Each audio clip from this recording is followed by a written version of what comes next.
Right. Listen here. Picture it. Stockholm, 2006.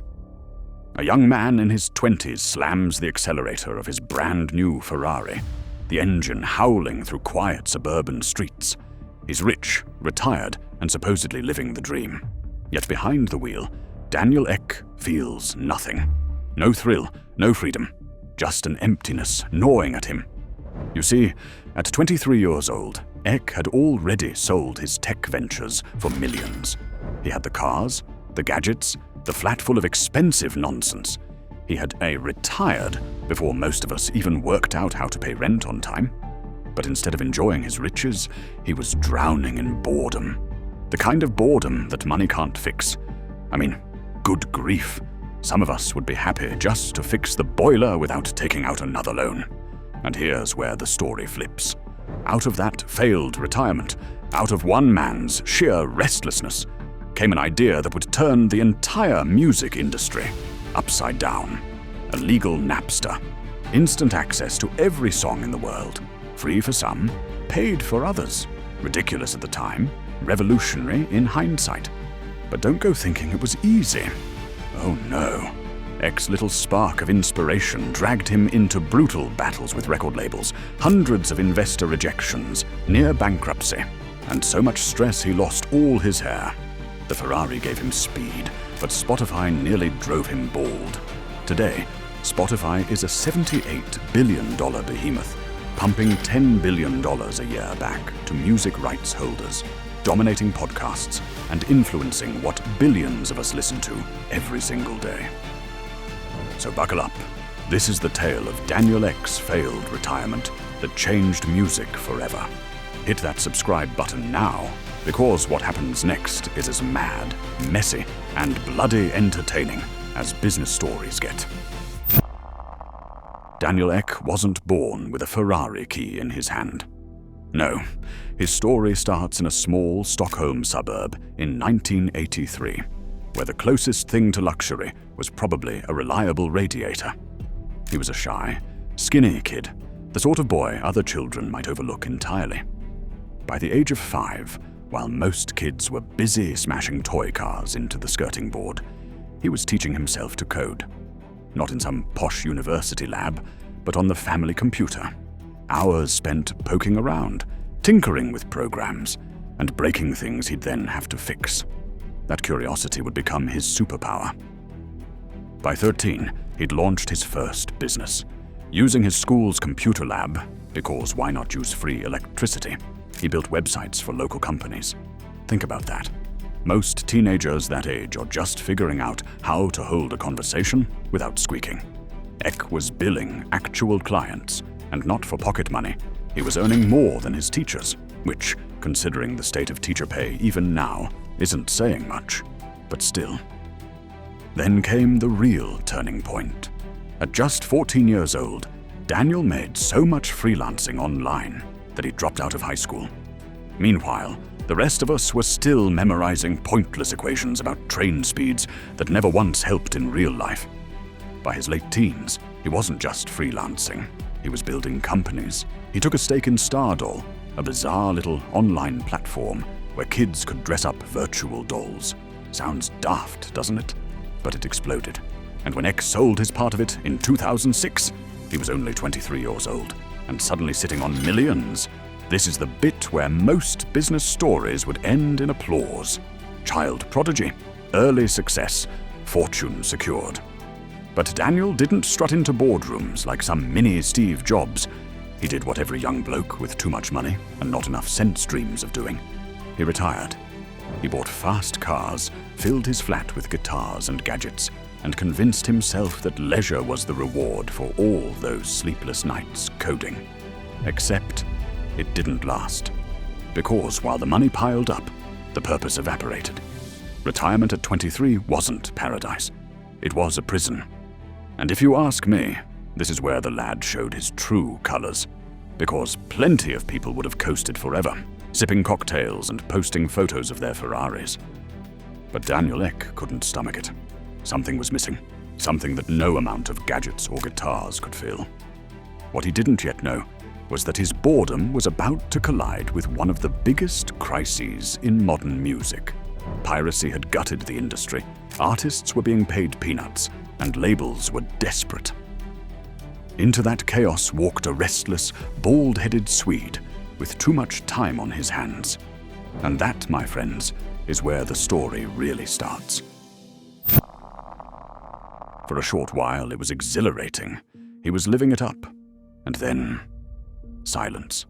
His friends were either in university lectures or grinding through their first jobs. Meanwhile, Eck sat alone, staring at screens and wondering what to do next. He had money, but no momentum. He admitted later that early retirement felt less like freedom and more like being trapped in a gilded cage. I reckon now is a good time as ever to inform you that I too understand this experience. At 26, I retired and felt proper miserable. Lads need fulfilling work. The beach can only be fun for so long. It was in that quiet, those long hours when even the Ferrari keys gathered dust, that Eck began to fixate on the thing that had always fascinated him.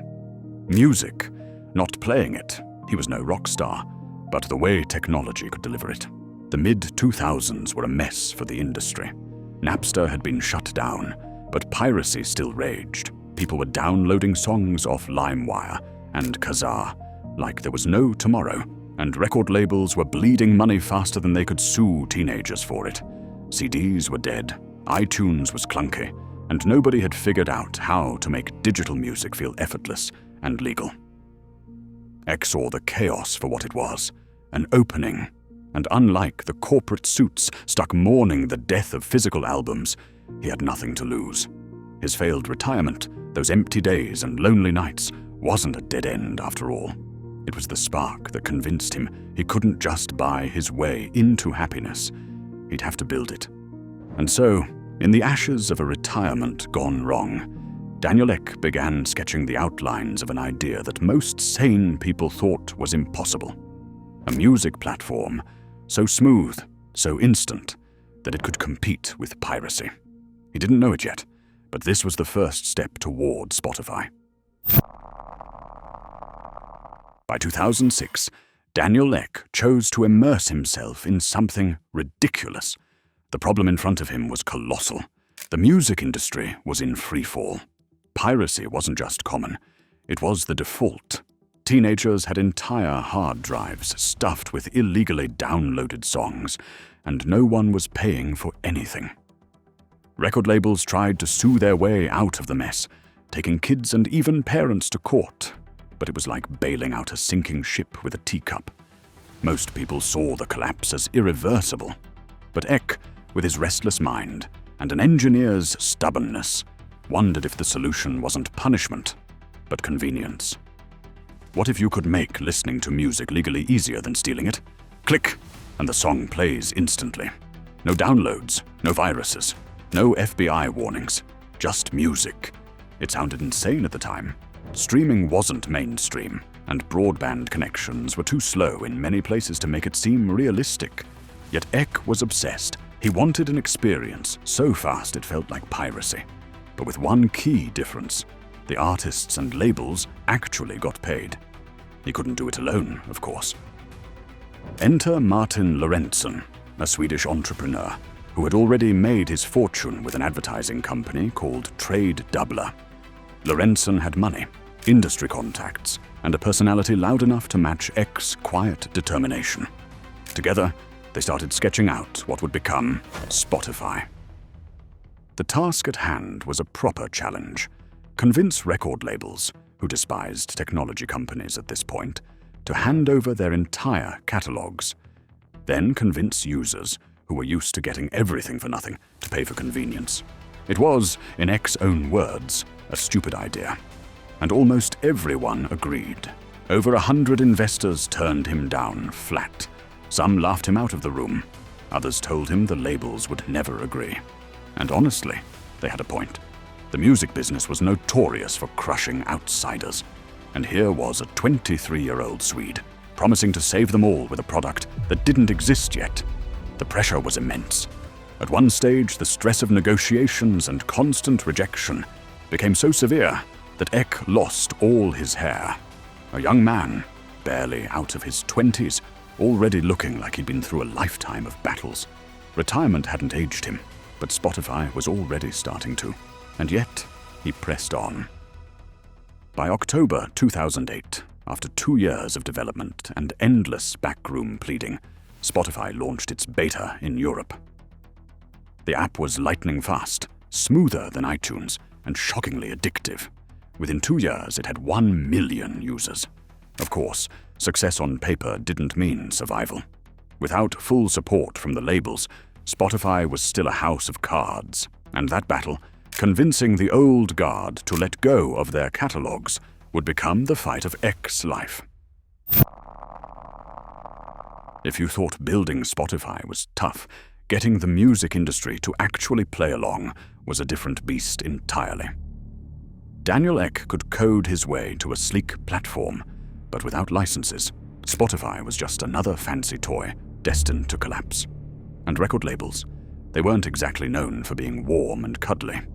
In the mid-2000s, labels were paranoid. Their business model was crumbling, and every shiny new tech idea looked like Napster with a fresh coat of paint. They didn't trust Silicon Valley. They didn't trust outsiders, and they certainly didn't trust a 20-something Swede turning up in a hoodie, mumbling about fixing the industry. Eck tried charm, he tried persistence, he tried throwing every argument he had at them. Spotify would reduce piracy, give fans what they wanted, and create new revenue streams. Most of the time, the suits simply stared back at him like he was mad. So he resorted to creative tactics, lavish dinners, endless rounds of drinks, little gifts here and there. Nothing technically illegal, but let's just say Eck admitted years later that some of his early negotiating strategies wouldn't have impressed a compliance officer. You can almost picture him, exhausted and hairless, pouring wine into a label exec's glass, while silently wondering if he'd made the biggest mistake of his life. Even when they didn't slam the door, the labels buried Spotify in demands. Huge upfront payments, equity stakes, control over how songs were presented. They wanted Spotify under their thumb, or not at all. Eck knew he couldn't win outright, so he bent just enough to survive. Better to hand over slices of the company than watch the entire dream implode. Meanwhile, the platform itself was spreading quietly through Europe. Word of mouth carried it into dorm rooms and offices. For the first time, people could click on a song and hear it instantly. No viruses, no lawsuits, no waiting hours for a dodgy MP3 to download. Users loved it. But love from listeners wasn't enough to pay the bills if the catalog was missing. By 2010, things reached breaking point. Spotify was on the verge of collapse. Without major deals signed, they were bleeding cash and running out of patience. Some of Eck's closest allies urged him to throw in the towel. After all, how many more dinners could one man endure before his liver gave out? And yet, he refused to quit. The reform school toughness of his childhood, those years of being underestimated and dismissed, kicked in. He pushed harder, meeting executives again and again, until finally, the tide shifted. Slowly, grudgingly, the labels agreed. Not because they suddenly believed in him, but because they were desperate. Piracy had gutted them, and Spotify, irritating as it was, looked like the least bad option. The turning point was subtle. One by one, the majors signed on, and suddenly, Spotify had what no one else did: credibility. It wasn't just a shiny app anymore. It was the legal, licensed alternative to piracy. And once the gatekeepers cracked open the door, Spotify barged straight through. But success only raised the stakes. Getting the catalog was one battle. Keeping the company alive long enough to use it, that was the war still ahead. Once the record labels reluctantly signed on, Spotify stopped being a scrappy Swedish experiment and started turning into a global force.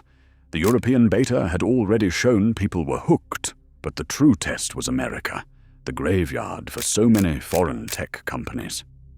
In July 2011, Spotify launched in the United States. The demand was instant and overwhelming. 600,000 people signed up on day one. Imagine that, hundreds of thousands of Americans desperate for a product that hadn't existed the day before. For the music industry, it was proof that streaming wasn't just a Scandinavian curiosity.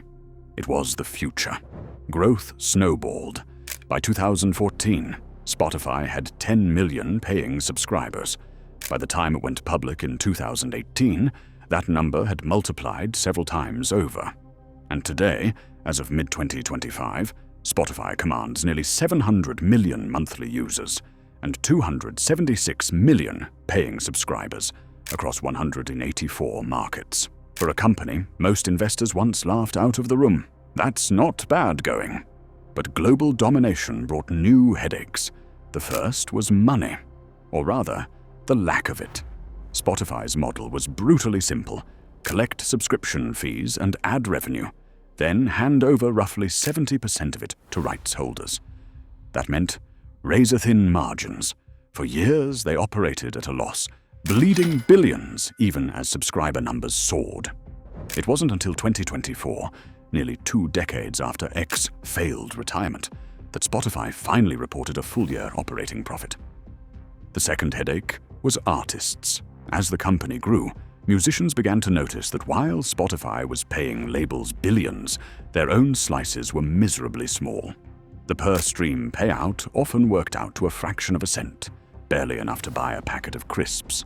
Campaigns, boycotts, and angry social media posts became regular fixtures. Some artists pulled their catalogs entirely, accusing Spotify of cheapening music. Eck, the man who thought he was saving the industry, suddenly found himself cast as the villain. Then came competition. Apple, YouTube, Amazon, giants with endless resources, launched their own streaming services. Apple bundled music into its iPhone ecosystem. YouTube leaned on its video empire, and Amazon tossed in music with Prime subscriptions. Spotify, without a hardware empire or retail business to lean on, had to fight back with innovation. And fight it did. Discover Weekly, the personalized playlist introduced in 2015, became a cultural phenomenon. People raved about how it knew them better than they knew themselves. Then came podcasts. Spotify poured hundreds of millions into acquiring networks like Gimlet and The Ringer, betting that spoken word would be just as addictive as music. It worked. Today, Spotify owns about a third of the US podcast ad market. Still, success carried a cost. The pressure to grow profitably meant price hikes, controversial investments, and difficult layoffs. 1,500 people cut in 2023 alone. Ecky's own decisions, like backing Helsing, an AI defense company, sparked outrage among musicians who accused him of funding weapons while underpaying artists. Yet despite the backlash, Spotify's influence only deepened. Wrapped became an annual ritual, transforming user data into shareable bragging rights. AI DJs and remix tools drew in Gen Z. Partnerships with airlines and social platforms wove Spotify into everyday life. And with a market cap approaching $150 billion, investors clearly believed the streaming giant still had plenty of songs left to play. But here's the grumpy truth. Global domination doesn't mean safety. Spotify has tamed piracy, survived the labels, and fended off tech titans. The next question is whether it can keep artists happy, regulators at bay, and margins intact, without the whole thing toppling over like a dodgy IKEA shelf. Daniel Ek set out to retire at 23, and he failed spectacularly. Instead of a life of Ferraris and free time, he built a company that rewired the way the world listens to music. Spotify is now worth nearly $80 billion, commands almost 700 million users, and has reshaped the entire industry. For better or worse, his failed retirement didn't ruin him. Right.